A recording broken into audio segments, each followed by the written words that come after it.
Thomas Patrick Levy attended a high school for at-risk teenagers, dropped out of an MFA program, and is a licensed automotive repossession agent. He's got a lot of stories about that, by the way. You should ask him. He's also the author of the chapbook, Please Don't Leave Me, Scarlett Johansson, of Volume 45.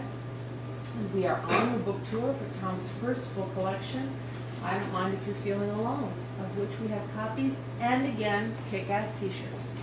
Thomas. Thank you.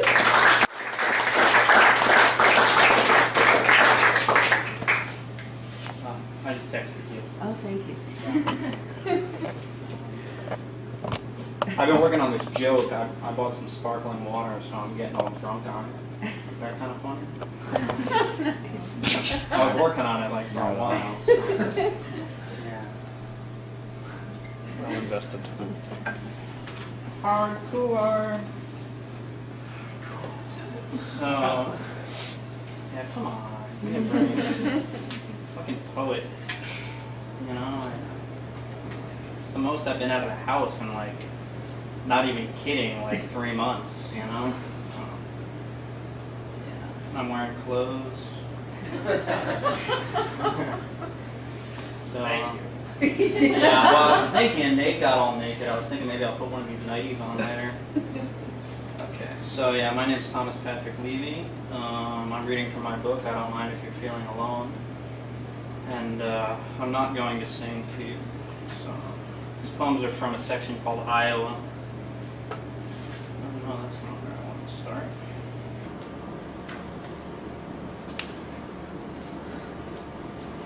Iowa. There will be traffic, you whisper, your eyes uneasy, the smell of corn stiff in the air. I'm already alone in your driveway when I throw up through my fingers. There is a truck blocking another truck, a noose of strong chains hanging from a bare tree. The diesel fumes cutting into my skin like the sounds your throat weeps in a quiet bed. You keep saying you already have the keys, your bathrobe cracking apart. I start to take the first truck apart and watch your toes bubbling across the cement.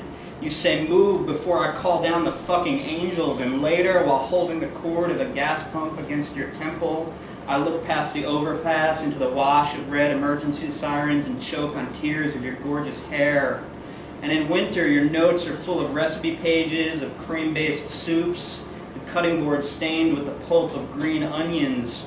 Sometimes there's nothing left here where there's no more corn broken underfoot, and beneath the overpass a cardboard finger is pressed against my throat, while the night follows me into your head where I promise you a harvest, a room full of canvas sacks where you may rest in the corner with the warmth of the oven thrumming all night long. You know we may not survive here, but the corn will grow again, each seed spread apart and recombined. We follow the plastic bags, the soda cans. We follow the trickle of the muddy stream and find the clutter of a field where for a time we are safe. I pretend we are alone, watch the lights of California melt the stars away. We are a parking lot of byproducts, cement walls everywhere, the corn ruining our breath. We drive hours away on 10% corn ethanol, and at Vista Point we see there is nothing left in heaven we want. We watch Los Angeles suffer like a stray. I hold your hand while you dream of my heart coming apart. A frayed wire, there is nothing worth eating. We are a parking lot of ruined insides. I bleed open like a fence and sleep with dirty hands. And as I watch you undress, government-subsidized corn is crushing the global economy. There's a song about this on the stereo. It goes on like a bag of empty cans. I've crushed each one, and I too love being crushed like spice, a mound of sand. I tell you this and then practice burying myself, and in the evening I can barely crawl into the shadow of our yard. I dream of trucks backing into a garage. I dream beneath the patent porch in the dirt and watch giant fists crushing grass like boots. The trucks are full of corn and of gasoline, and the gasoline is made of corn and of oil. Do you feel my ruined soil? Do you see me battered, frail as meal? And in Iowa, your uncle is outside with his dog fighting a raccoon. He shoots it inside out. You're in the kitchen gutting pheasant. You think fingers cover the frost. He tells the dog to sit and says, I don't grow any corn because the government pays me not to grow any corn. The prairie grass failing like a weak deer. You think bountiful moon, you say the crops no longer circle and dive like birds. I think we're in a wheat field. I can see 2 feet ahead of me and want nothing more than the smoke of your breath in my frozen ear. The raccoon just lays there, blood on the dog's lip. Your uncle walks to the stream and I stay there with the mess, my ears ringing like a television left on through the night. Oh, wow, I had to burp that whole time. Fuck. Yeah, so I think that, excuse me, we take poetry a little bit too seriously, so you guys don't really think I'm that funny. I think I'm fucking hilarious, so I'm just gonna do it. And, you know, whatever. There's no cover charge, I don't think, so I'm not like wasting anybody's money. Yeah. Yeah, so thanks everybody for coming out, you know. Hope I amuse someone. So, this piece is called Sometimes. When it rains, there is a blackness, each finger a crease, the skin between each finger a crease that rings so many doorbells I am able to see through grains of wood. Sometimes I have to hang up the phone and talk like an accident into your ear. You say the wheels must all turn together, the oil burns, smokes all night.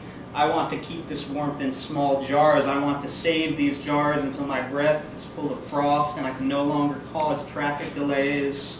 I come home dark and crawl under our sheets. I hear your sleeping heart whine, and when it's cold, the tires grow raw against the freeway. As you say, you never stop trying to knit my insides into the shape of a heart.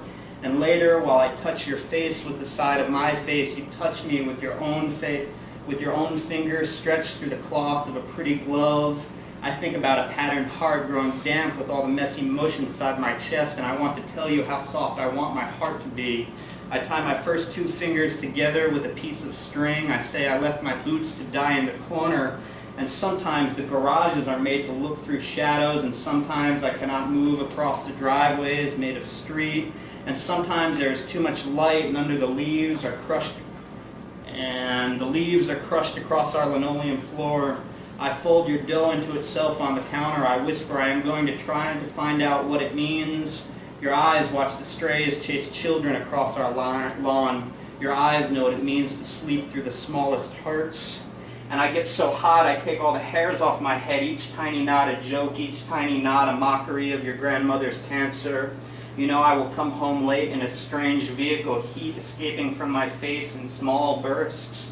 A strange sound humming like an artifact that glows golden brown. I can't hide you like a knife. I can't hold your smooth glints inside for too long. That was a poem. I feel this need to like say shit, you know? Because, you know, it's weird when you read in front of people. Because when you go to like a concert, you know, they finish the song and everybody like goes ape shit, you know? So like I finished my song and then I'm like, what's up? You know, nobody wants to do anything, and you're all like, we're, you know, being serious. I don't know, whatever. So anyway, I was working on some more jokes, but whatever. It's called A More Perfect Archway. He told me there will be dancing, and when I danced, my legs moved beneath me like careful wasps, and it was all I could do to keep away the cold. His son wasn't dying, but he kept folding cabbage salad over in a bowl. He said, I want to talk as loud as a crescent wrench. He said, you are not my son, but I want to paint my face onto your face so I do not grow sick. And when he talks, it is like an engine breaking out of its block. He asks, will you be open-minded? We practice caution, and later he's gone, and alone in his garage, I whisper a painting of an empty wine glass across his wall. I leave my mind to disintegrate like an orange. On the lawn, I push the bolts with a tiresome wrench. When I talk, it's like a radiator burning your cold fingers. He says some things may never change. He says in the winter, hats don't really keep us warm. So I go touching everyone I can find. It's like food poisoning. Have I told you how glad it makes me? I'm on the tiled floor of the world all night watching you downstairs, watching TV, watching shit drain into the hole of the toilet, watching myself washing my face clean as if it were a pan in the sink. May I buy you a bouquet? May I steal you a lighter? I'm watching you across the street pumping gas like a novelist. I'm on the stained carpet of the parking lot scrubbing a misfire from my eye. And I don't understand things like cloth. When he asks me about behaviors, I feel outrun. There is a psychological clothesline on the porch. There is a coffee table made of stone, a miniature lazy chair. I'm always choking on shrunken laundry. I dry my clothes on low. I dry my clothes alone at night by screaming through a pillow into my least favorite shirts. He says bookshelves sometimes line the road. I look past his face into a painting of a man who covers his face with fingers made of leaves. He is further away than you, and you are as far away as my room, which is full of yellow grass. When he stops talking, I am a lumpy threshold, and you stand at the bottom of the spiral staircase wearing lace underwear. I want to share the blue part of a rocket pop with you. I want to walk away from you forever, thinking every night is made from the exhaust of a giant truck. But I know the night is really made from the brown moths and streetlights. I keep shiny quarters in my pocket just in case. He says that sounds safe. And every morning there is a new breakdown. I can only clean the countertops, wash the green out of the washcloths. You sometimes come home and look nowhere but straight ahead. I make so much noise. I built each disaster to scale. I try to finish when the glue is made of dried residue, and he says the model home is the illusion of the home. He says you know everything, but everything is not enough. And on the sidewalk, a picture of a maze. I try to follow the pathways. I follow the sidewalk forever, and when I come home, I look everywhere. I find your eyes in a sandwich bag. I find a new pile of trash. He says you are only in control when the walls move like lungs. He says you are nervous like a dirty sink. So I wish I knew less color. I wish I could put you together monochromatically. Most times, plastic breaks fewer bones. Most nights, I want to cross the yard and tear the fabric off the height of our archway. When I do, a frail dust comes from the tear. The fabric also bleeds. The fabric also hurts most in the darkness. You curious tin, I pretend to love. I smoke late while the peppermints burn my cheek. You sleep like a window and I watch the squirrels brown in the trees. Watch the season come into me like a car. I promise I'm still waiting, wishing for the robe of your hair to open. There is a strong light above your head which I dream about. I am on the lake crying. You stay on the wood chips, follow the pages, keep your things in a water-safe bag. You dream a gray squirrel comes into our room. I wake and I climb out the window silently. Now you can clap.